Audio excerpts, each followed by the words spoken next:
Hello, friends. Welcome you all. Good morning. In the previous lecture, we have discussed the types of working capital finance, nature of working capital finance, its importance, and need of working capital finance for the businesses and for the different enterprises and businesses firms. So in this lecture, I'm going to explain you the sources of working capital finance. What are the different sources available with firm or any business to get the working capital finance. So before that, just have a look what is working capital finance again. So in a simple language, we have discussed in last lecture, working capital denotes the amount of fund needed for meeting day-to-day operation of a business or enterprises. So this is related to short-term source of finance. So working capital needed for day-to-day expenses and short-term finance. Hence, it deals with both asset and liabilities in the sense of managing working capital. So it is in the excess of current asset or current liabilities. So working capital is the excess of current asset or current liabilities.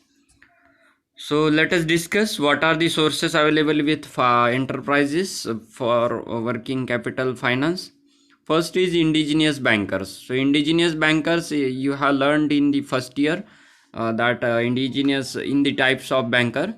So it is a private money lender and other country bankers used to be the main source of finance before establishment of commercial banks. So it is a private money lender and other country bankers used as a source of finance before commercial banks formally established.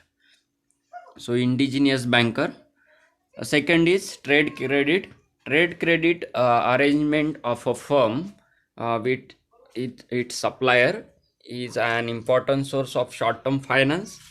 The creditworthiness of a firm and the confidence of its supplier are the main basis of securing trade. So trade finance is a very important source of working capital finance. We have discussed the different services given by banks, that is factoring, forfeiting, bill discounting. So these are the sources of short-term credit finance. So trade credit is a very old type of credit provided. Actually, the international banks have developed because of the trade credit. So the trade credit is given to the seller traders. Next is commercial banks. So commercial banks are the most important source of short-term capital finance. The different forms in which the banks normally provide loans. There are different types of so the mediums in which the commercial bank finances the short-term credit or working capital finance. First is loans. When a bank makes an advance in lump sum against some security, it is called a loan. So in case of a loan, a specified amount is sanctioned by the bank to the customer. So loan, all of you know, it is given lump sum amount in a bulky amount on the basis of some security. Next is cash credit.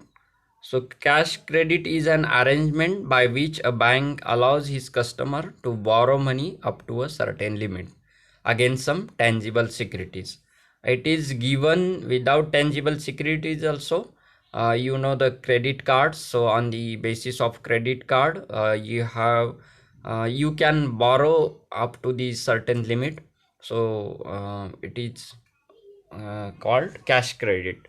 Generally the interest rate on the cash credit is higher than any other loans, because it is given sometimes without security on as its name suggests, on your credit basis, on your transactions um, before the previous transaction on the basis of the previous transactions.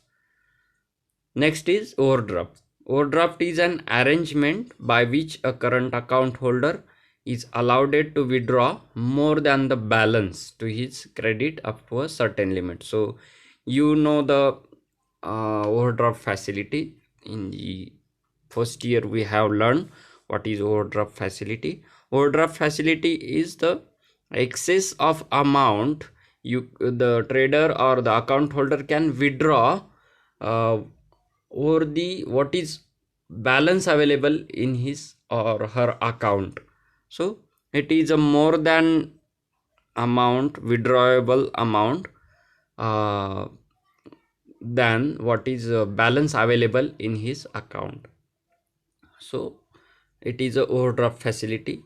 Most of the businessmen and the enterprises business firm use this facility.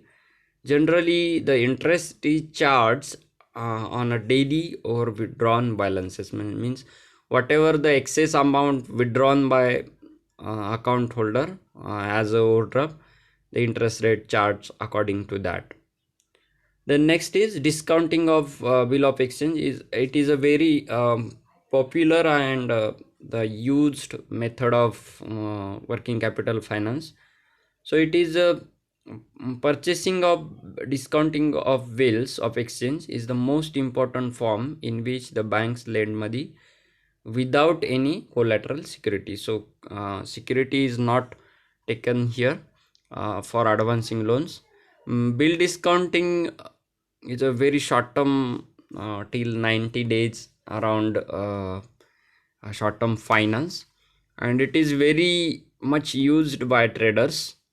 Bank also have the benefit of discounting bills because bank can rediscount it with Reserve Bank of India, and they can manage the principles of profitability and liquidity also. And the commission here, bank gets commission more than interest rate. So it is a discounting of bill. Installment credit. Next source is installment of credit.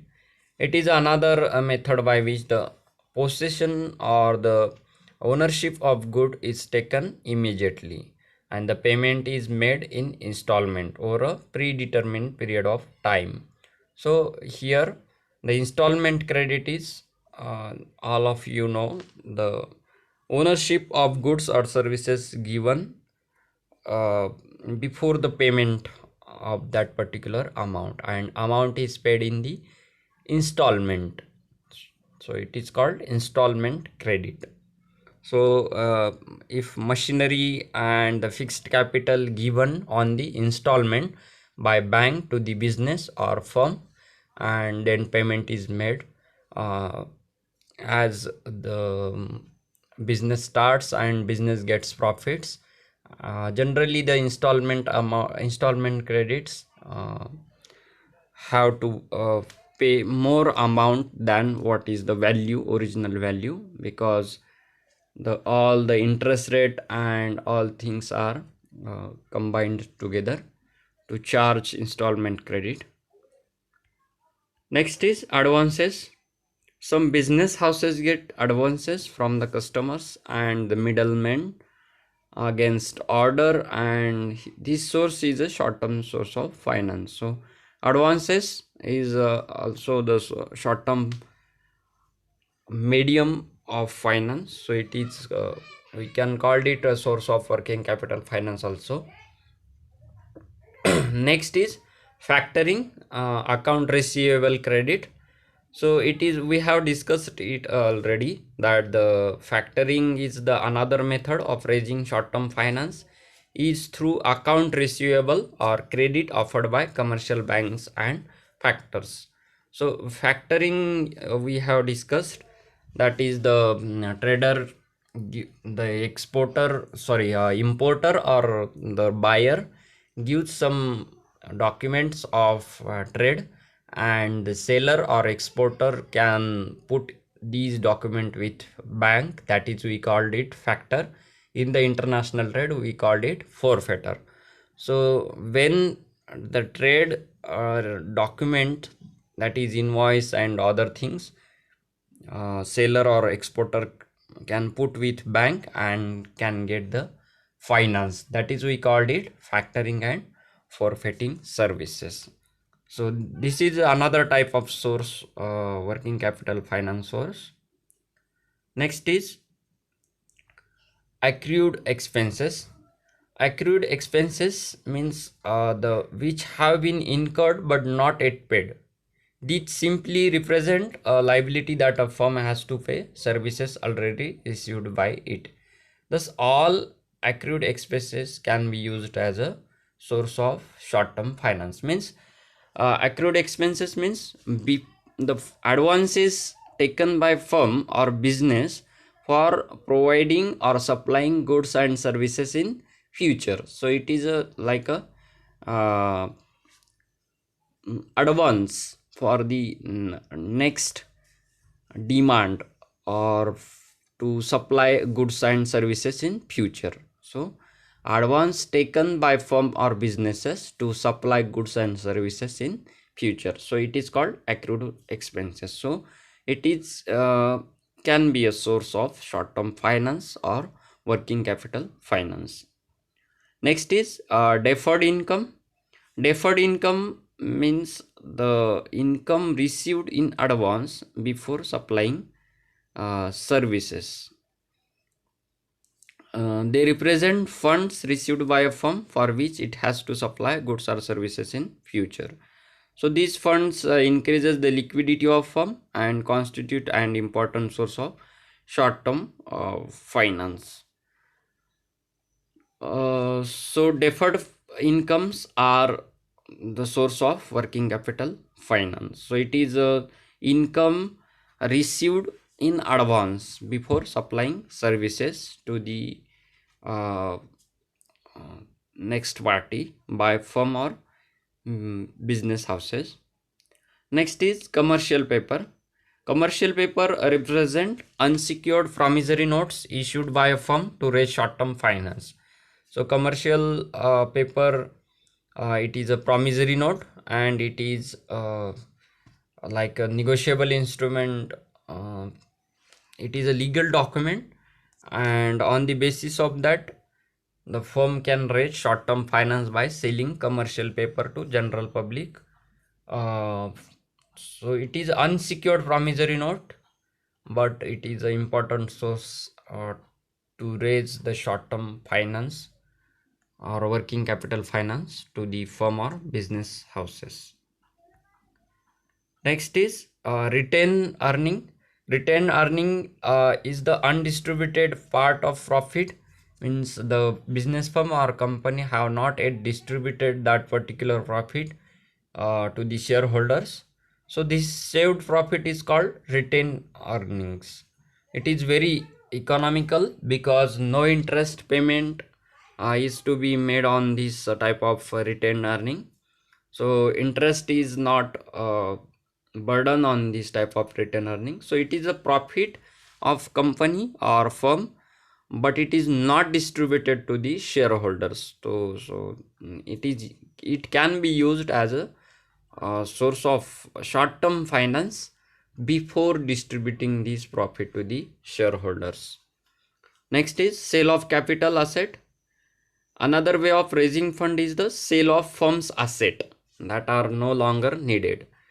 Selling land, building, or machinery can be long-term and bigger finance needs. So it is the the which asset is not required for firm or business. So it is a unutilized asset of a firm or business. So business or firm can sell these type of asset which is no longer needed for the business. It can be a land, it can be a building, it can be a machinery, and it can become a bigger finance source and long-term source for the firm or business. So it is a sale of capital asset to raise the working capital finance. Next is invoice discounting. Invoice or bill discounting is a process in which goods and services sold to customer on the basis of credit. So it is encashed through a bank before the maturity date of the bill at a value less than par value of the bill. So invoice discounting means whatever the amount is going to receive in future from the buyer. So before that, seller or business firm can put this invoice and all trade document with bank, and bank can, on the basis of that documents, bank can finance the less than value of that document before getting that bills and payments from the buyer or importer. So it is called invoice discounting. So it is like a trade finance. It is like a bill discounting, similar to that. Next is letter of credit. So letter of credit we have discussed in the last previous semester. A letter of credit is a promise to pay document that a financial institution issued to the seller of goods or services, which says that the issuer will pay the seller for goods and services after performing specific action that the buyer and seller agreed to. Means suppose importer or buyer wants to purchase some machine, some goods and services for running businesses, then they approach to the bank issue them the letter of credit, and on the basis of letter of credit, the buyer or importer can get goods and services from the seller or exporter. So this is a, we can call it indirectly it is a working capital finance, because the need of goods and services of importer or buyers fulfilled by this letter of credit issued by bank. So the letter of credit describes the financial condition of the buyer or importer. So it gives the guarantee to exporter or seller that the buyer or importer will pay particular amount of goods if after the selling of goods and services to buyers or importers. So it is type of guarantee, but it works as a source of finance, because in the short term the buyer or importer not needed full amount of fund to pay to the exporter or seller. So friends, that much in this today's lecture. These are the sources of working capital finance. Mention your name and roll number in the comment box, and if you have any queries, questions, then let me know. Thank you. See you in the next lecture.